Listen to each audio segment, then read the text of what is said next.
Kelly Lynn Disney era una chica de 17 años que vivía en la ciudad de Siletz en Oregón, era la mayor de 4 hijos y estudiaba en la Newport High School. Cuando estaba en su último año de preparatoria, Kelly conoció a un chico de 20 años llamado Robert Ellis, de quien se enamoró. Kelly se prendó tanto de este chico que amenazó con huir de casa y dejar los estudios si no la dejaban mudarse con él a su apartamento en la ciudad de Newport. Sus padres aceptaron el deseo de Kelly con la condición de que asistiera y se graduara de la preparatoria. Poco después, ambos se comprometieron, pero la relación era tormentosa, ya que a Robert le gustaba ir de fiesta mientras que a ella no. Además de estudiar en la preparatoria, Kelly trabajaba en una pizzería, mientras que Robert trabajaba instalando alfombras. El 8 de marzo de 1984, se organizó una fiesta pequeña en el apartamento de ambos de la calle Hurworth Street, en la que los invitados entraban y salían. Luego de que tuvieran una discusión, Robert se marchó del apartamento, dejando a Kelly atrás. Según los que conocían a la pareja, este tipo de dinámicas era común entre ellos cuando discutían. Kelly se enfadó porque Robert la dejó y también se fue de la estancia sobre las 12:30 de la mañana del 9 de marzo. Poco después, Robert regresó a la reunión, y cuando buscó a Kelly, le dijeron que se había marchado. Acto seguido, Robert encendió su auto y la buscó, ya que era tarde, el clima era frío y lloviznaba en ese momento.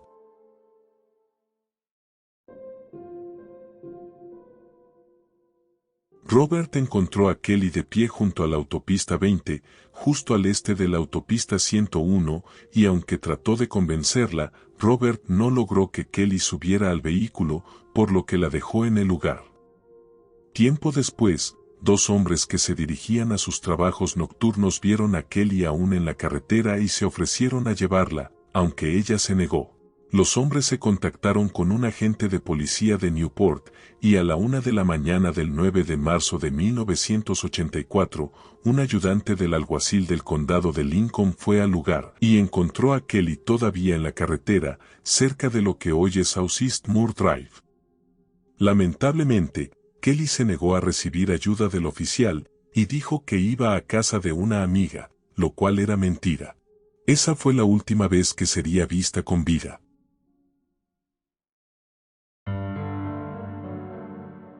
Robert y los amigos de Kelly salieron varias veces a buscarla después, pero no encontraron señales de ella. A la mañana siguiente, Betty Disney, la madre de Kelly, acudió al apartamento de Robert en busca de su hija. Sin embargo, este le dijo que no la había visto y que creía que Kelly había ido con ella a pasar la noche en su casa de Siletz.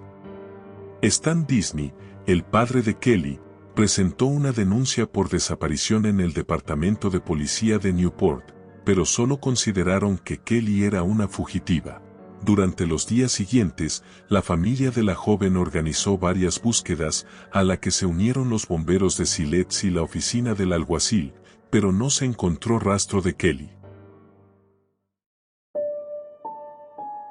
La hermana menor de Kelly, Angela Dutz, quien tenía 13 años cuando Kelly desapareció, siempre estuvo atenta a nuevos avances en el caso de su hermana, los cuales no surgirían hasta 10 años después, cuando el 25 de julio de 1994 se encontró el cráneo de Kelly dentro de un vehículo abandonado cerca del embalse de Big Creek, a las afueras de Newport. Al parecer, el cráneo y el auto no estaban relacionados, ya que el primero no estaba el día anterior a su encuentro.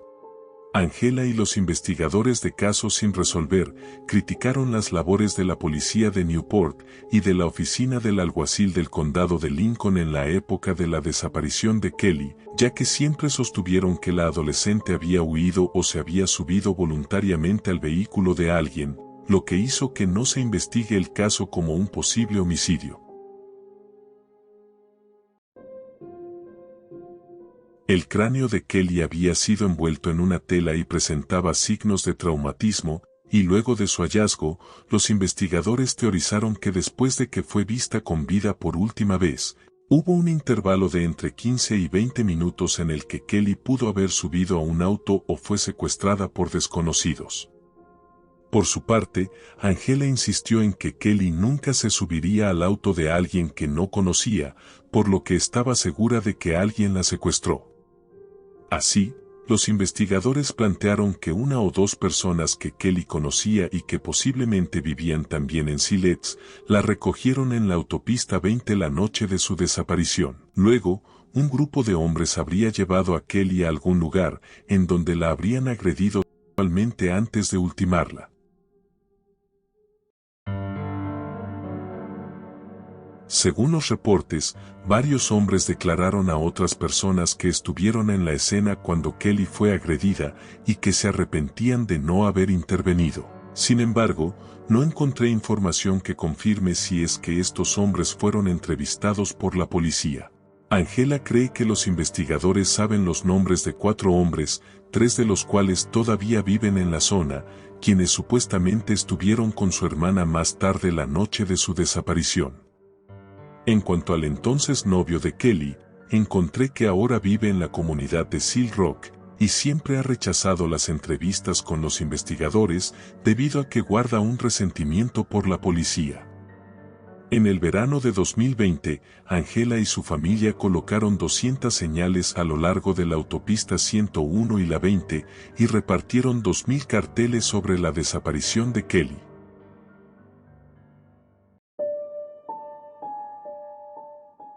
Aunque se dijo que el auto no tendría nada que ver con Kelly, en una publicación de Facebook de Unidentified and Missing People del 12 de octubre del 2020, alguien mencionó que una usuaria de TikTok posteó un video, en el que aseguraba que el auto pertenecía a alguien con el mismo apellido que el principal sospechoso del crimen de Kelly. Además, dijo que el vehículo había sido escondido en un granero alrededor del mismo año de su desaparición. Dentro del maletero, se dijo que había una cuerda, una almohada manchada y una enorme pila de bolsas de compra con imágenes de niños desaparecidos, uno de los cuales era Kelly Disney. Finalmente, se dijo que un familiar del propietario había intentado llevarse el auto, luego de que los dueños fueran trasladados a una residencia de ancianos, aunque no sé si esta información fue llevada a las autoridades. Angela dijo que la desaparición de Kelly destruyó a la familia Disney, la que en un pasado solía estar unida. Los padres se divorciaron el mismo año en que se encontró el cráneo y se mudaron a diferentes ciudades. Betty sufrió 2 crisis nerviosas y ya no puede hablar con los investigadores sobre Kelly. Por su parte, Danny Disney, quien era el hermano más cercano a Angela, se fue con su padre, mientras que el otro hijo, Todd Disney, el más cercano a Kelly, pasó gran parte de su vida entrando y saliendo de la cárcel y de tratamientos contra la adicción. A los 13 años, Angela fue enviada a vivir con su abuela a Iowa y luego pasó de un pariente a otro, se casó 2 veces y tuvo 2 hijas, a quienes les puso el primer y segundo nombre de Kelly. El caso de Kelly es uno de los varios homicidios sin resolver de chicas de Newport, quienes se cree fueron víctimas de un asesino serial. 2 de ellas fueron Melissa Sanders de 17 años y Seila Swanson de 19. Ambas desaparecieron el 3 de mayo de 1992, luego de dejar un campamento familiar en el Parque Estatal de Beverly Beach. 5 meses después, unos cazadores encontraron sus restos a 32 kilómetros al este de Newport, cerca de la comunidad de Edyville. Lamentablemente, la condición de sus cuerpos no permitió determinar la causa de sus decesos. Otras 2 víctimas fueron Jennifer Eson de 15 años y Cara Liz de 16. Ambas desaparecieron el 27 de enero de 1995, luego de salir de casa de unos amigos en el norte de Newport para dirigirse a la ciudad. Más de 2 semanas después, se encontraron sus cuerpos cubiertos de maleza y con signos de estrangulamiento cerca de la playa de Mulak. Durante la investigación, hubo rumores de que un vagabundo llamado Bobby Joe Fowler podía estar relacionado con docenas de asesinatos asesinatos en todo Canadá y el oeste. Los investigadores creyeron que Fowler podía haber ultimado a Jennifer Eason y Cara Liz.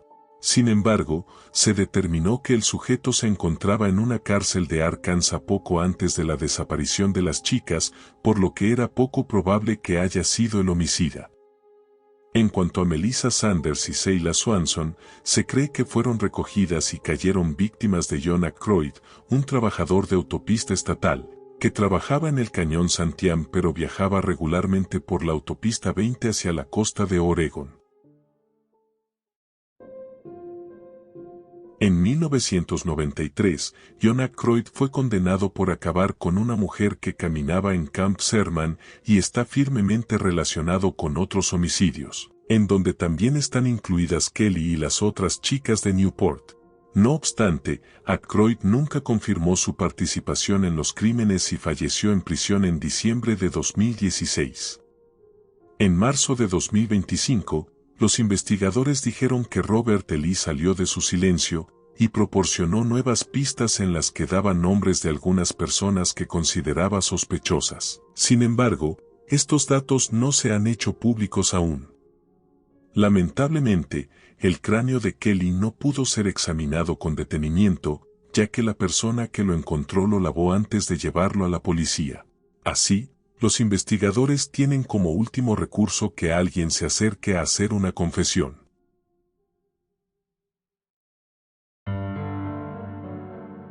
El 29 de agosto de 2013, un chico de 19 años llamado Bryce Laspisa fue interceptado por la asistencia en carretera y la policía, a quienes dijo que estaba conduciendo desde Sierra College en el norte de California para visitar a su familia en la ciudad de Laguna Niguel en el mismo estado. El 30 de agosto a las 2 de la madrugada, Bryce llamó a su madre, para decirle que estaba demasiado cansado para seguir conduciendo y que iba a parar a dormir. En la llamada, Bryce agregó que volvería a llamar cuando se despertara y luego, fue visto por última vez en las cámaras de seguridad a las 2:15 y a las 4:29 de la mañana, mientras conducía en la población de Castaic en California. Más tarde ese mismo día, el Toyota Highlander Base de 2003 de Bryce fue descubierto abandonado junto a la calle Lake Hughes Road, en la zona de un embalse llamado Lake Castaic. El vehículo parecía haber rodado 4 metros por un barranco hasta caer tumbado de lado. Además, parecía que Bryce había salido por la ventanilla trasera del auto, la cual parecía haber sido rota con un objeto. El análisis de las huellas de los neumáticos mostró que había acelerado cuesta abajo y había gotas de sangre pertenecientes a Bryce. Aunque no se encontró rastro alguno del joven, su teléfono celular, su laptop, su cartera y otras pertenencias habían quedado atrás. Durante una búsqueda exhaustiva de la zona y el lago, solo se encontró su bolsa de viaje abierta cerca del auto, pero no había rastro alguno de Bryce.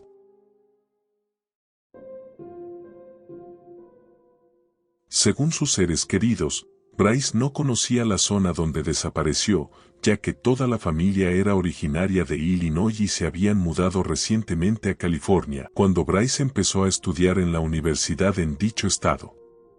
También descartaron que se hubiera ido en el vehículo de alguien, ya que no hacía autostop y no le gustaban las actividades al aire libre. Por otro lado, Kim Slay, su entonces novia, agregó que Bryce había empezado a beber mucho y a tomar un medicamento llamado Vyvanse, el cual es un estimulante utilizado para tratar el TDAH. Los amigos de Bryce corroboraron lo dicho por la novia y dijeron que el comportamiento extraño de Bryce había empezado 2 semanas antes del comienzo de su segundo año de universidad. El 26 de agosto de 2013, Bryce asistió a una clase de oratoria y a otra de diseño web, y durante la noche, telefoneó a su madre para decirle lo mucho que le gustaban dichas clases. A pesar de lo declarado por sus amigos, la madre de Bryce dijo que sonaba normal en la llamada y que parecía estar activo y encantado con el nuevo semestre. No obstante, sus compañeros dijeron que tenía un comportamiento diferente con ellos, y que decayó tanto que afectó su relación con Kim. El 28 de agosto, sus compañeros notaron que Bryce parecía haber estado despierto 2 o 3 días seguidos, mientras consumía alcohol y Vivans de forma recreativa para intentar quitarse el sueño. Preocupado, el compañero de piso de Bryce llamó a su madre para alertarla del extraño comportamiento de su amigo. Ese mismo día, Bryce regaló su Xbox y un par de pendientes de diamantes que le regaló su madre. Además, envió mensajes de texto extraños en el que le decía a Kim que estaría mejor sin él, mientras que a su compañero le decía que lo quería mucho y que había salvado su alma. Aproximadamente a las 11:30 de la noche, Bryce llamó a su madre desde la casa de Kim, con quien había roto, para decirle que pensaba volver a casa. Además, le pidió que convenciera a Kim de que le devolviera las llaves de su auto, ya que se las había quitado cuando vio que actuaba de forma errática y no creía que debía conducir. A pesar de su extraño comportamiento, la madre de Bryce se puso de su lado y logró que Kim le devolviera las llaves de su auto, luego de lo cual el joven se puso en marcha. A la 1 de la mañana del 9 de agosto, Bryce llamó a su madre y le dijo que se encontraba a 1 hora de su punto de partida, por lo que llegaría a casa temprano por la mañana o un poco más tarde antes del mediodía.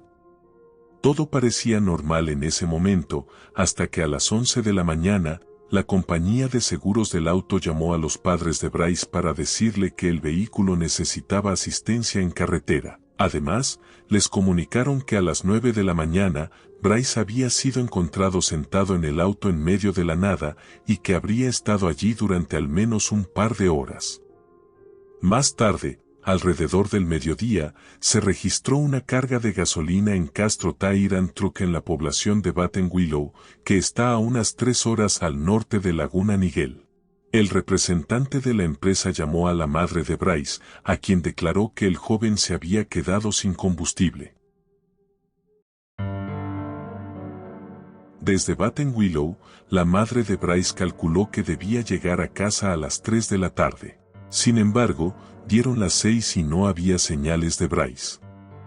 Alarmada, la madre denunció la desaparición de su hijo y pidió a la compañía telefónica que hiciera una búsqueda de emergencia. La investigación mostró que Bryce seguía en Batten Willow y que llevaba allí 9 horas.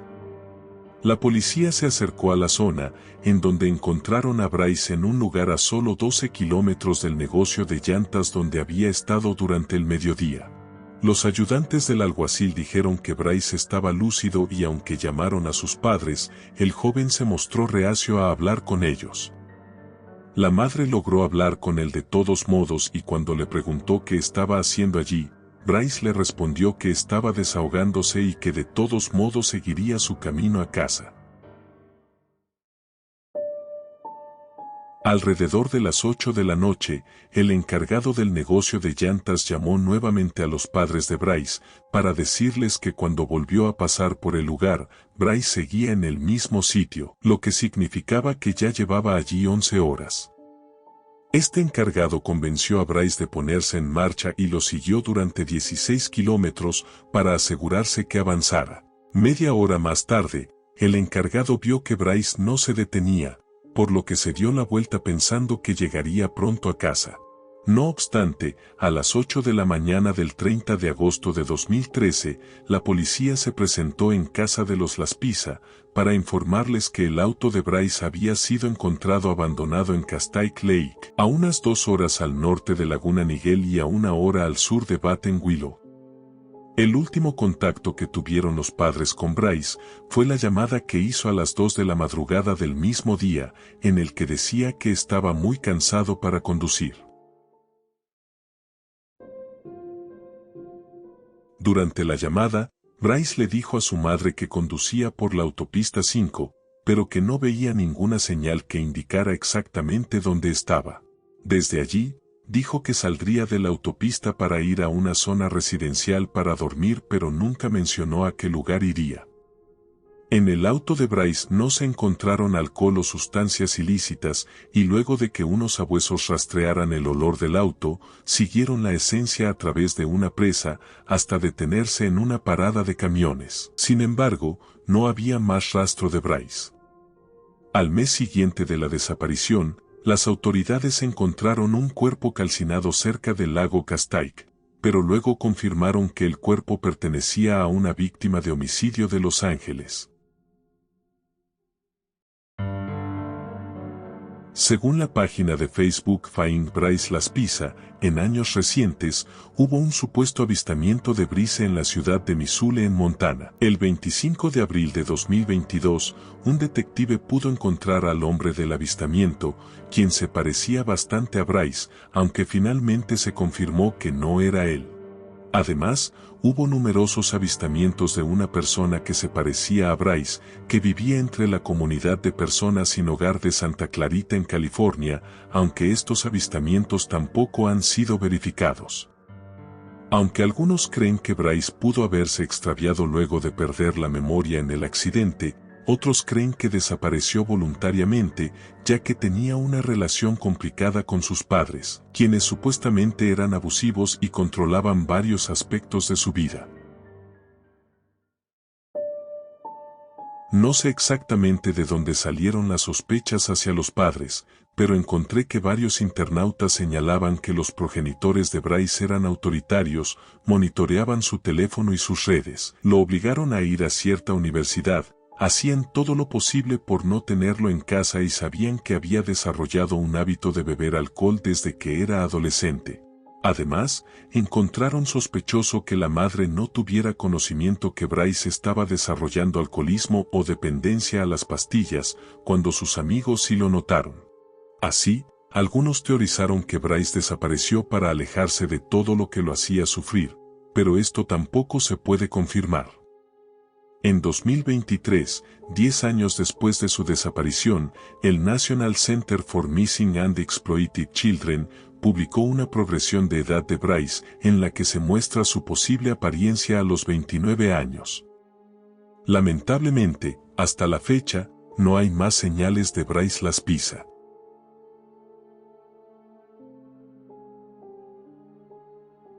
Si les gustó el video, no olviden dejar su like y suscribirse. Asimismo, no olviden activar la campana de notificaciones para no perderse de ningún video. Yo soy Unsolved Crimes Reporter y conmigo será hasta una próxima entrega.